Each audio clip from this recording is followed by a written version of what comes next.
Let me tell you one thing. If you leave with nothing else, leave with this skill idea. Write it down. Write it down. You know, the brain is made for ideas. It's crappy on storage. You can't recall stuff. And that's why it's really important to have a methodology that fits you for capturing something. Okay. An idea is like fog. It's ethereal. It's gone. If you haven't caught it in whatever system you use, you will lose everything if you don't have a methodology of writing it down, whatever that is.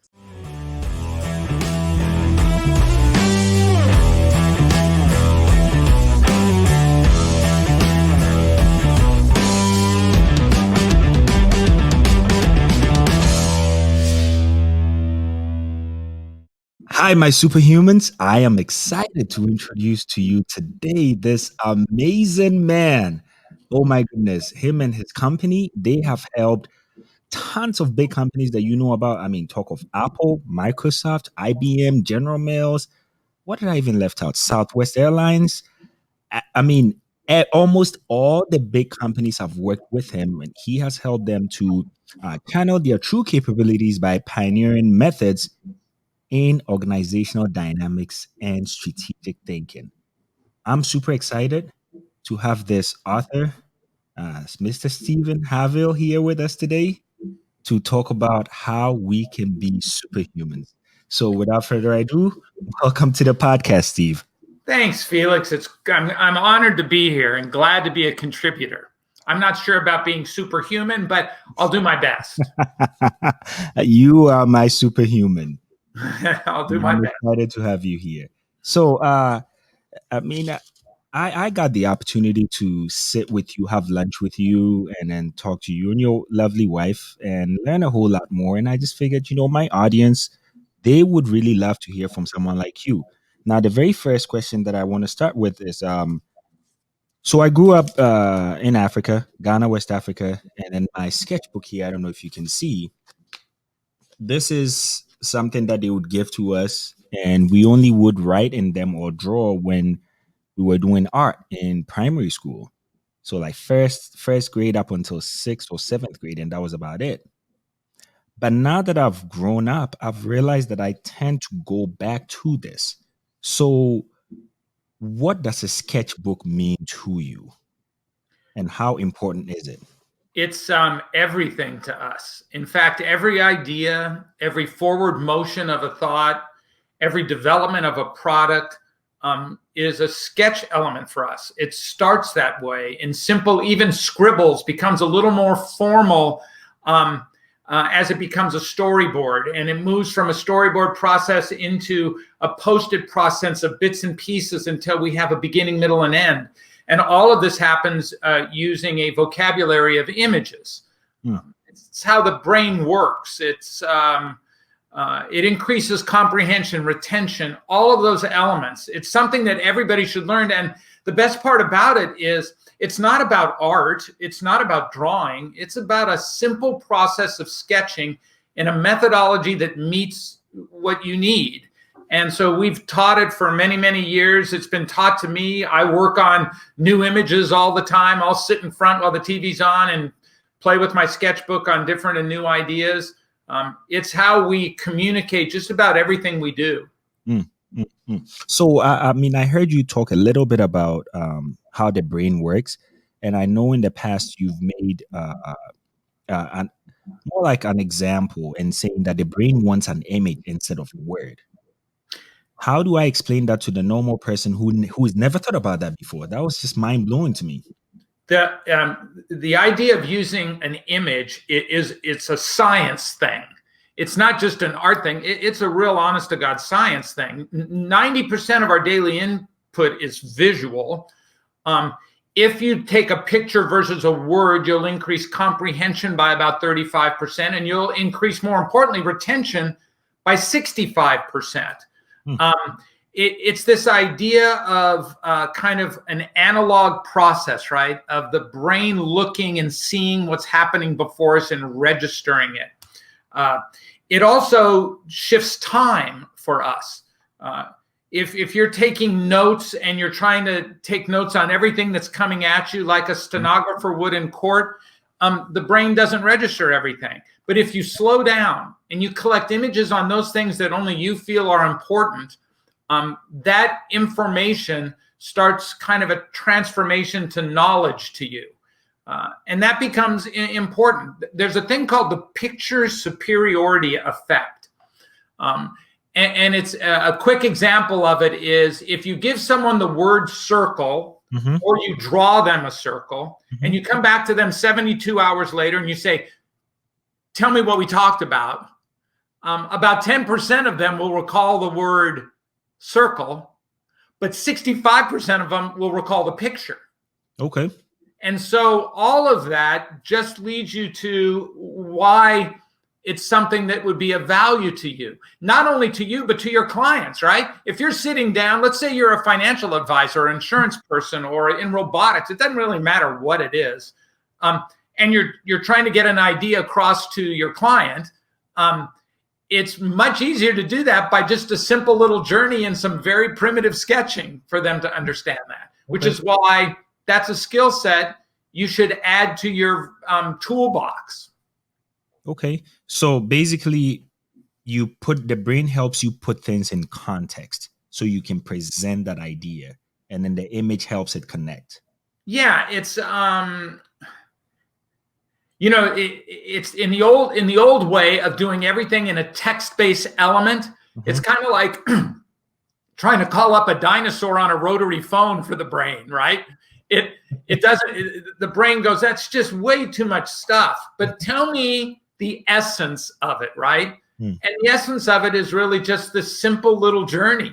All that other stuff I can get in a handout, I can read later, I can do all of that. But the essence of it, what my brain needs to attach to in order for me to get it, to understand it, to value it, and then to apply it, that's how an idea works, right?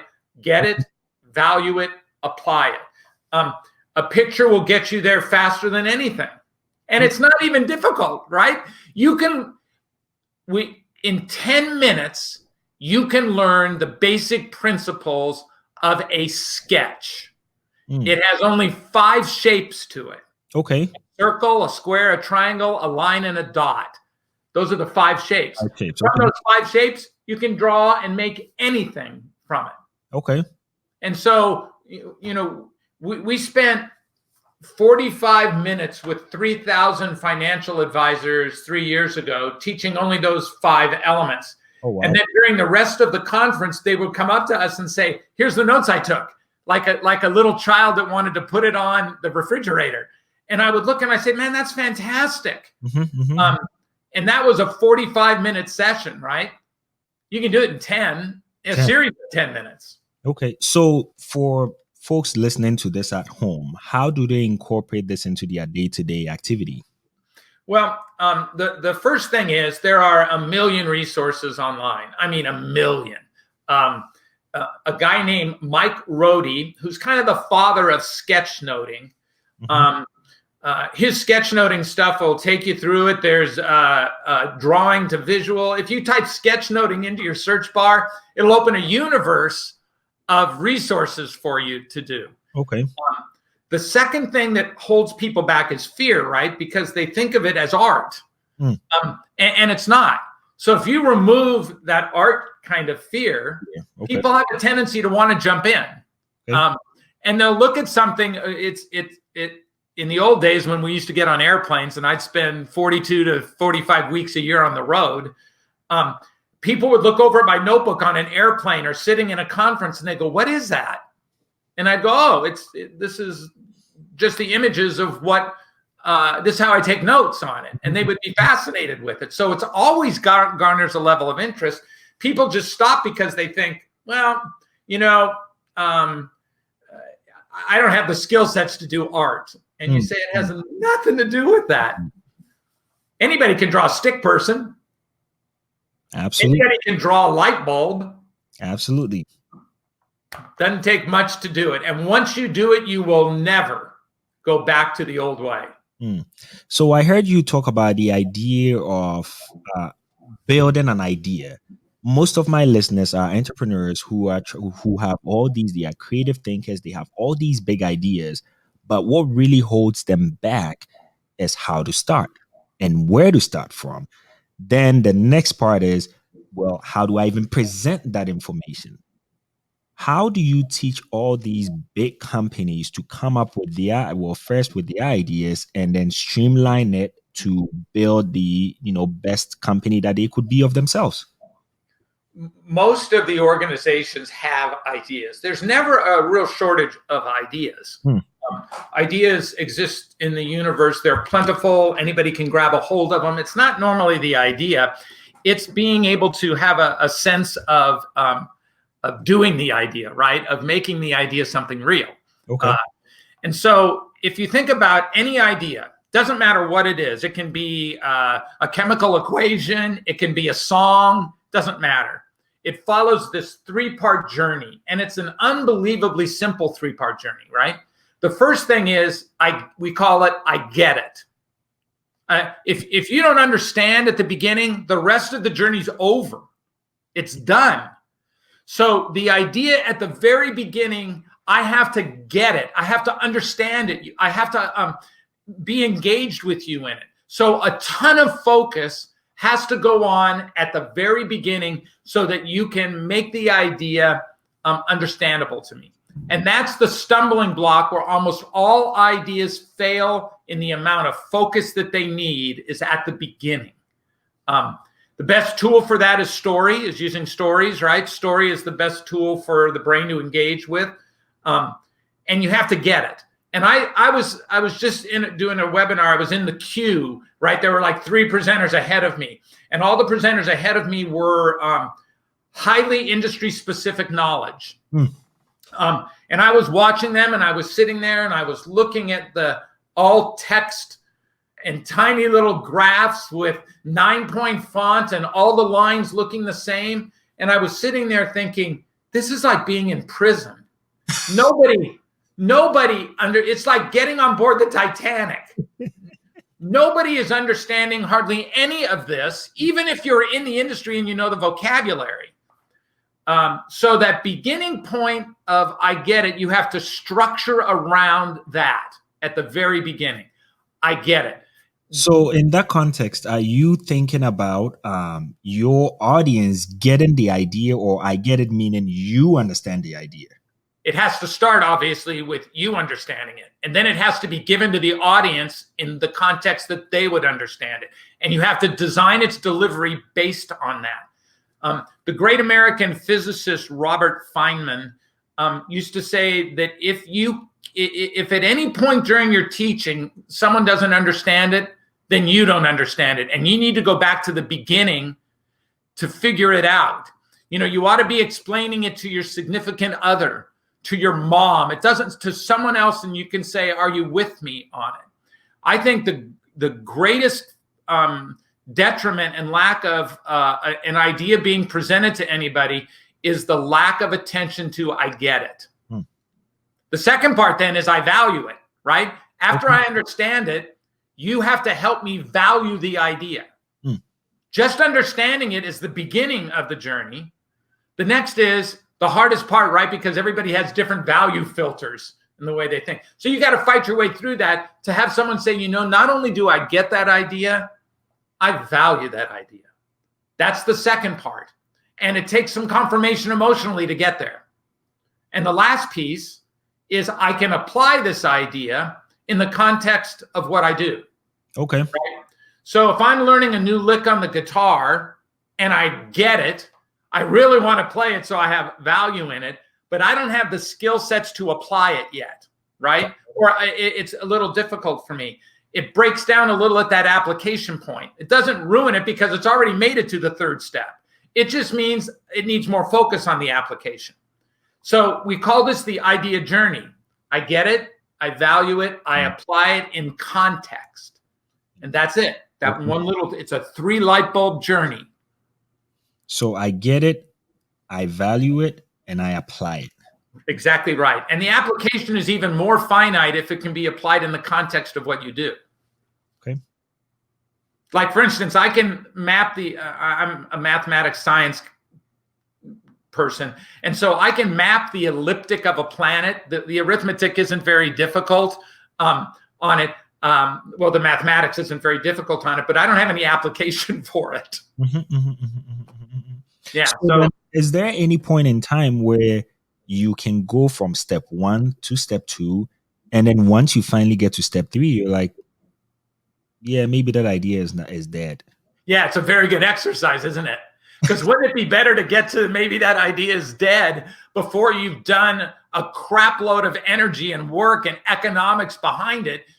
And if you get to that point and you think, man, that idea wasn't that good, maybe it doesn't, deserve to be put into the universe right now. It gets put on a parking lot, right?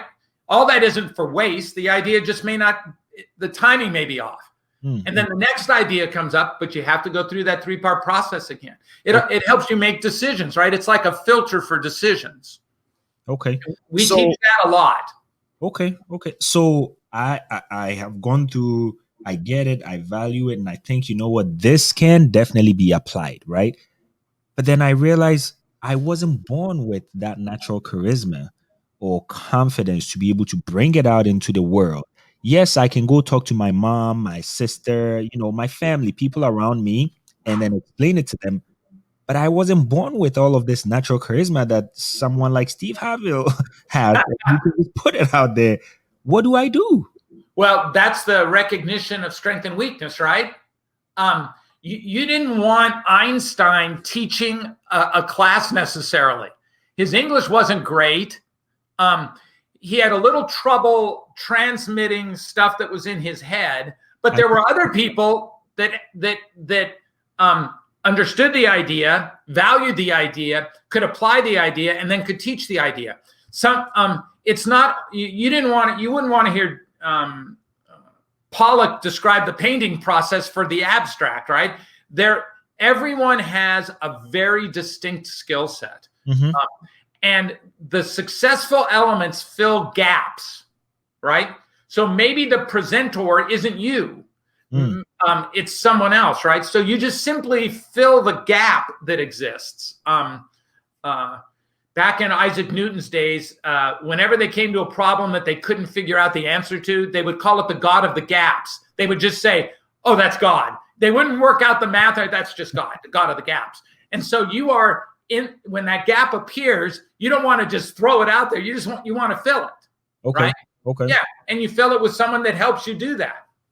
So I have heard you talk about this concept of there's consistency with steady action.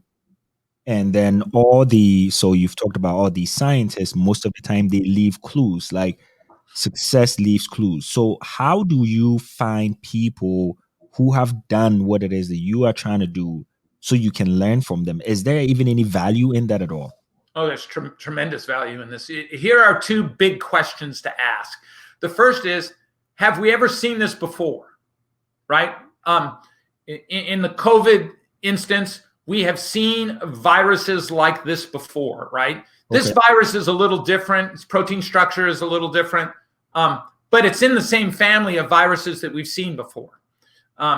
So the first question is, have we seen something like this before? And most of the time, there's probably somewhere that you have, right? So that takes a little homework. The second question is, what did they do well and what did they do poorly? Okay. Have I seen the idea before? What did they do well? What did they do poorly? So it's very, the learning process normally happens from mistakes, right?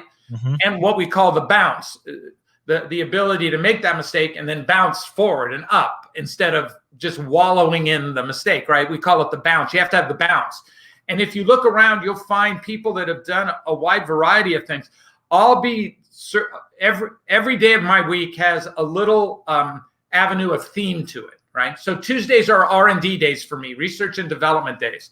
Oh, okay. So I'll start looking through every resource you can imagine around an idea.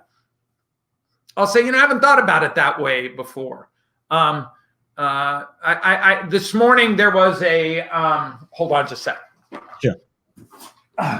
This morning there was an idea about art that I stumbled upon while I was looking for creative elements. Mm-hmm. And there's an art critic named Jerry Saltz. And so when I'm doing this, I'm recording it. Let me tell you one thing. If you leave with nothing else, leave with this skill idea. Write it down. Write it down. You know, the brain is made for ideas. It's crappy on storage. You can't recall stuff. And that's why it's really important to have a methodology that fits you for capturing something. Okay. An idea is like fog. It's ethereal. It's gone. If you haven't caught it in whatever system you use, everybody has a different way. I'm an index card guy, but people use notebooks. It doesn't really matter. They cut and clip and you store it electronically.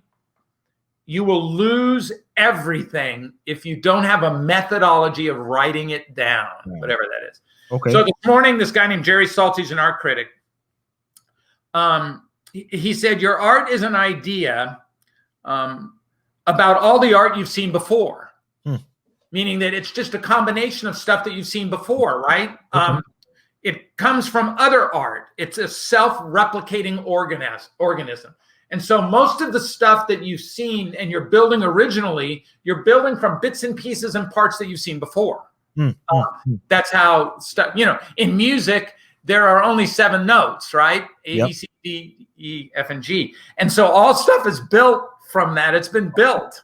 And so you need, when you're looking for people that have done it before, for confirmation, man, you need to have a methodology of recording.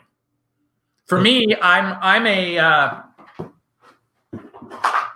index card guy, and then I file by subject, right? So, like,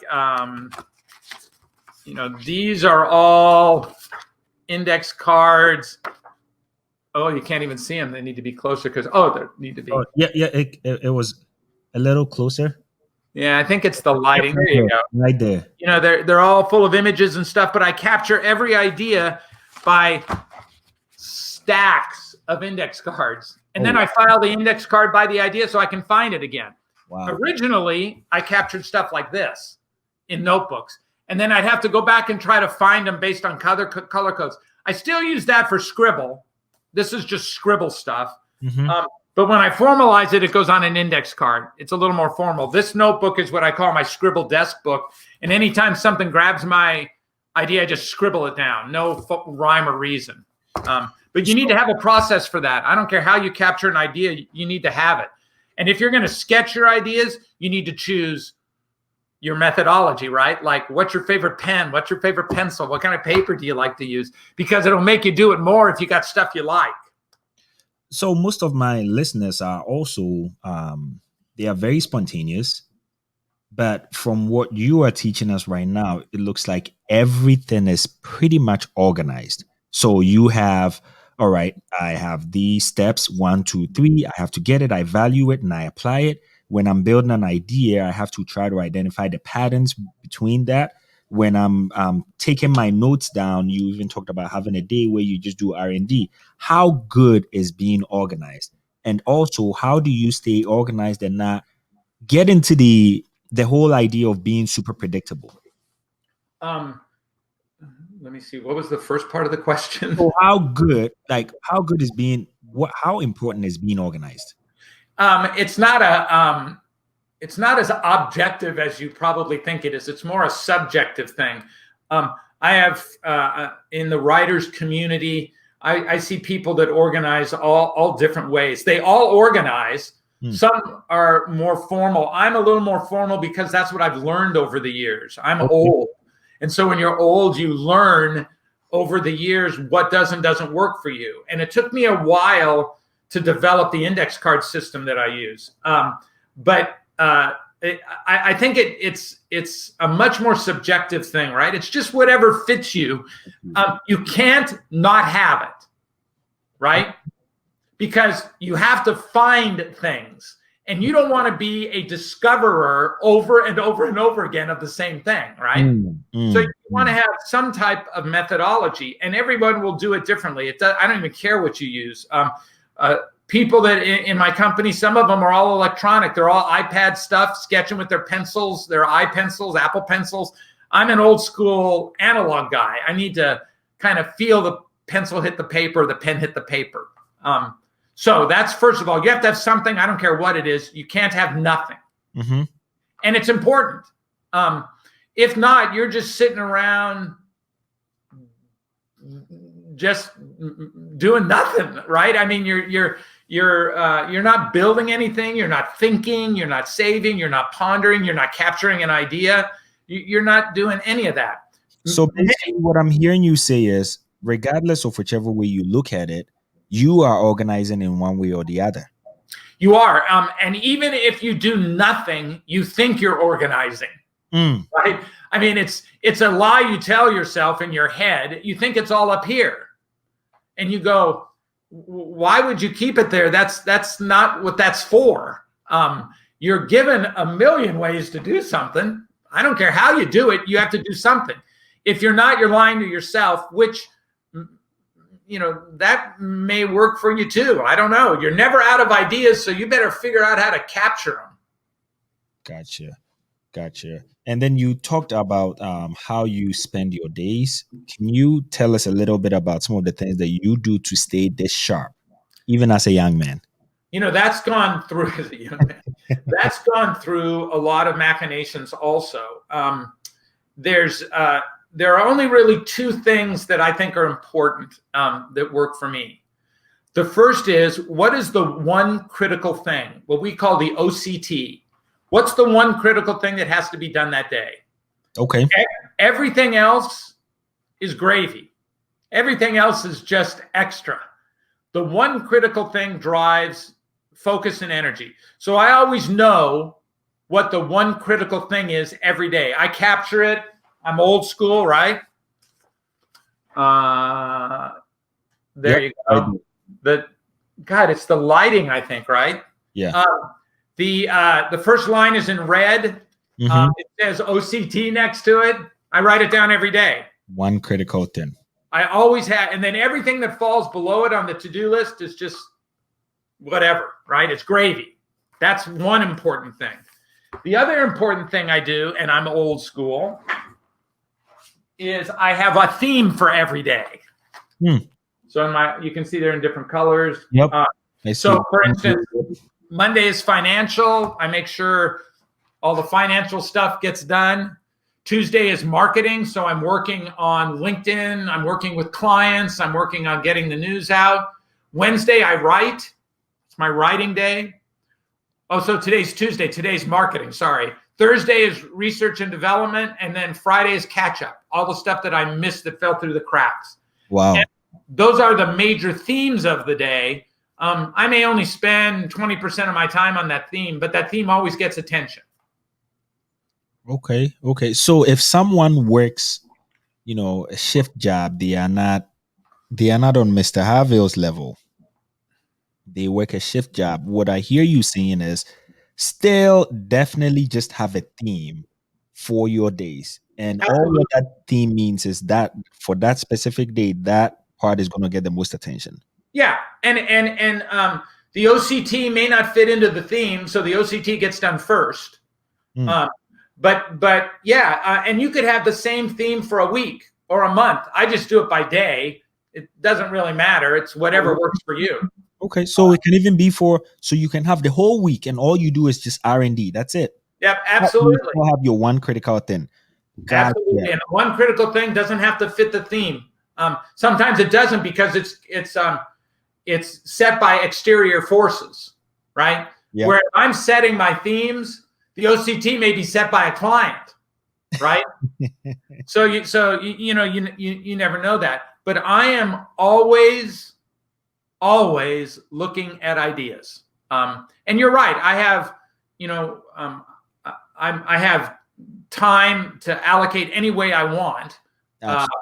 And as a writer and as an author, you learn that there are certain things around how you use that time and how best to focus it as you've gone through things. And so I'm working on the second book or the third book, really. Yep. And I know how to do that now. Where at the beginning, right, there's some of the things you don't know how to do at the beginning. And then you learn how to do it, right? Yep. I started doing abstract art painting at the beginning of the zombie apocalypse, and I would watch videos and I would learn different techniques that I didn't know how to do. And I'd say, oh, so that's how they're doing that. And I'd throw it on a canvas or something, and I'd say, okay, I need to do that better. It's because I didn't know it at the beginning. Just a journey. That's all. But for me to have the OCT and an overriding theme, that's what governs the allocation of energy. Absolutely. So get that one critical thing down, and then absolutely think about what you want the themes for your day or weeks to look like. It makes it kind of simple, doesn't it? You know, you don't have to worry too much when you look over and you go, oh, today's R&D. Yeah, that is just phenomenal. And then that ties back into being organized. Yeah, for me, the thing that governs, we've been doing this for 37 years. So the thing that governs everything for us is simplicity, right? How simple can it be? And it's always more simple than you think it is. So not easy. You are not talking about being easy. You are talking about simple. Simple is the lack of complexity. Easy is the lack of effort. Gotcha. Two different words, two different meanings. Simple is what you want to focus on. It's the removal of complexity, right? So which isn't essential to you and I, maybe it's essential over here. It doesn't get involved in you and I. It's like the electric toothbrush. There's only a button you push, but inside the handle is a really complicated motor, waterproof, electric connections, charging elements, but you don't care about that. You only care about the button. That's perfect example of the difference between complexity and simplicity, or simplicity and easy. So you should always be looking for making things simple, not easy. It should be, in my opinion, it should be the only thought you have. Wow. And it is why you see my day having only two pieces to it, right? The theme and the OCT.